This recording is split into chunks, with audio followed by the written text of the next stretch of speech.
बड़ी खबर की तरफ आज की पहली और बड़ी खबर जो निकल कर आ रही कि फिर घूमेगा रेल का चक्का। आज शाम 4 बजे से बुकिंग शुरू और कल दिल्ली से दौड़ेंगी 15 ट्रेनें। ये दोस्तों आपको बता दें कि कोरोना वायरस महामारी की वजह से देश में लागू लॉकडाउन को अब 2 महीने होने वाले हैं। इस बीच काफी लंबे वक्त से रुकी हुई रेल सेवा एक बार फिर से शुरू होने को है।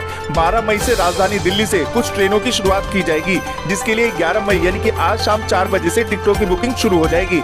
आम लोगों के लिए लॉकडाउन के बाद यातायात खोलने की ये पहली शुरुआत है। ये दोस्तों आपको बता दें कि भारतीय रेलवे 12 मई से देश में दोबारा से ट्रेन चलाएगा। शुरुआती दौर में सिर्फ 15 ट्रेनों को ही चलाया जाएगा, जो राजधानी दिल्ली से ही चलेंगी। इन ट्रेनों के लिए रजिस्ट्रेशन 11 मई को शाम 4 बजे से शुरू हो जाएगा। ट्रेन टिकट केवल IRCTC की वेबसाइट से ही उपलब्ध होंगे।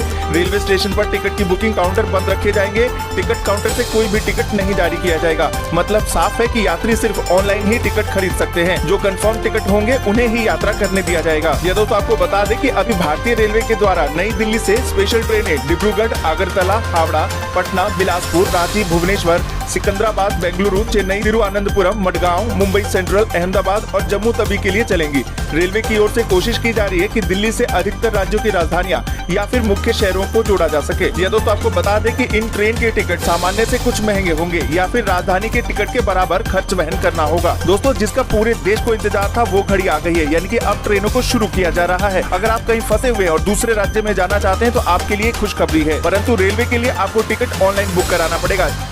खबर जो निकल कर आ रही कि जल्दी जांच के लिए भारत ने बनाई स्वदेशी जांच किट कोविड कवच। एक साथ होंगी 90 सैंपलों की जांच। यह दोस्तों आपको बता दें कि कोरोना को हराने के लिए भारत के लिए एक और अच्छी खबर आई है। इसकी जानकारी केंद्रीय स्वास्थ्य एवं परिवार कल्याण मंत्री हर्षवर्धन ने रविवार को दी। उन्होंने कहा कि एक पाली के एक साथ 90 सैंपल की जाँच के लिए भारत ने अपनी स्वदेशी किट कोविड कवच विकसित की है।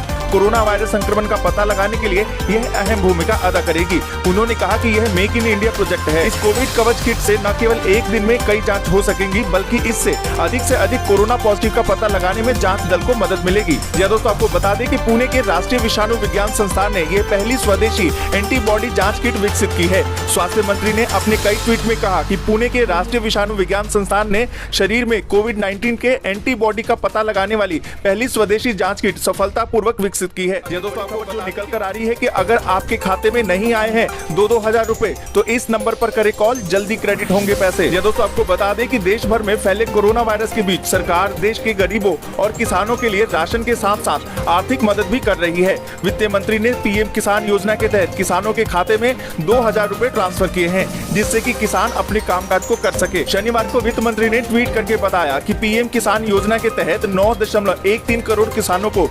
18,253 करोड़ रुपए दिए गए हैं। लेकिन अगर किसी भी किसान के खाते में ये पैसे ट्रांसफर नहीं हुए तो आज हम आपको बताते हैं कि आप इसे कैसे चेक कर सकते हैं। या दोस्तों आपको बता दें कि अगर आपके खाते में पैसा नहीं आया है तो आप अपने लेखापाल, कानूनगो और जिला कृषि अधिकारी से बात कर सकते हैं। इसके अलावा अगर वहां पर बात न बने तो आप केंद्रीय कृषि मंत्रालय के हेल्पलाइन नंबर से मदद ले सकते हैं। आप PM किसान हेल्पलाइन नंबर 155261 या फिर टोल फ्री नंबर 1800115526 नंबर पर संपर्क कर सकते हैं। इसके अलावा आप मंत्रालय के 01123381092 पर भी संपर्क कर सकते हैं। ये बड़ी खबर जो निकल कर आ रही कि दिल्ली में शराब की 400 और दुकानें खोलने की तैयारी। सरकारी के बाद अब प्राइवेट ठेकों की बारी। ये दोस्तों आपको बता दें कि दिल्ली में जल्द ही शराब की दुकान ज्यादा संख्या में खुलेगी। सरकार सरकारी दुकान के साथ ही प्राइवेट शराब की दुकान खोलने पर भी विचार कर रही है। यह दोस्तों आपको बता दें कि शराब की बिक्री और सोशल डिस्टेंसिंग की उड़ रही धज्जियों को ध्यान में रखकर दिल्ली सरकार 400 के करीब और शराब की दुकान खोलने की अनुमति दे सकती है। निकल कर आ रही कि यूपी बिहार के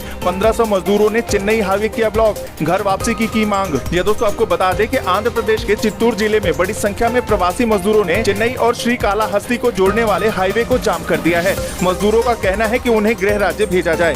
1500 से ज्यादा संख्या में जुटे मजदूरों का कहना है कि बंद पड़ी फैक्ट्रियां किसी को भी कपड़े और खाना नहीं उपलब्ध करा रही है। लॉकडाउन के चलते कंपनियां बंद है और अपने कैंपस में रह रहे मजदूरों को खाना तक नहीं उपलब्ध करवा रही है। गुस्से में आए मजदूरों का कहना है कि स्थायी प्रशासन भी मदद नहीं कर रहा है।